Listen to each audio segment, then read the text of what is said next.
My grandfather only ever gave me one rule about the forest behind our house. If you hear someone calling your name from inside the trees at night, don't answer. He never explained why. He never told me what would happen if I did.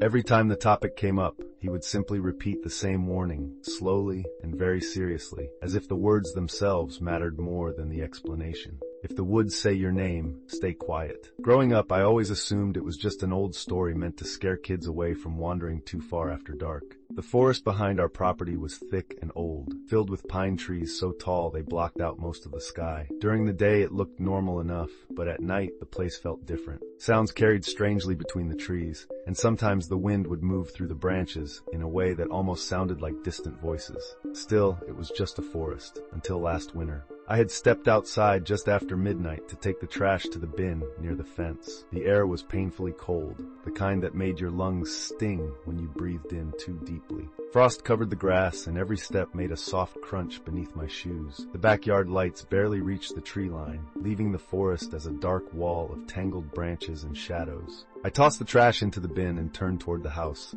That's when I heard it. Daniel, my name, soft, almost curious. I froze immediately. At first I assumed it was coming from the road, maybe someone passing by, but the voice came again a few seconds later. Daniel. This time there was no mistake.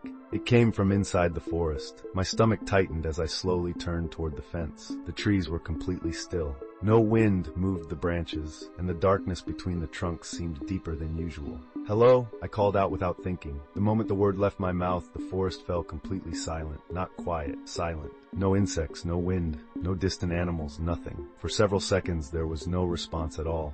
I stood there listening to my own breathing, trying to convince myself that I had imagined the entire thing. Then something moved between the trees. At first it was just a shifting shadow, barely noticeable in the darkness. But slowly, a tall figure stepped forward into the faint light spilling from the yard.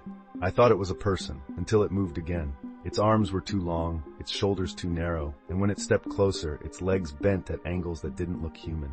I raised my phone and switched on the flashlight. The beam cut through the darkness and landed directly on its face. My stomach dropped. Because it looked like me. Not exactly. The skin was pale, almost gray, and the eyes were wide enough that the whites showed all the way around. But the shape of the face, the hairline, even the curve of the jaw, it was unmistakably mine. The thing tilted its head slightly as if studying me. Then its mouth slowly opened. "Daniel, why did you answer?" The voice sounded like my own voice layered with something deeper beneath it. Something rough, something old, and then from deeper within the forest behind it, I heard branches snapping, footsteps, movement spreading through the trees.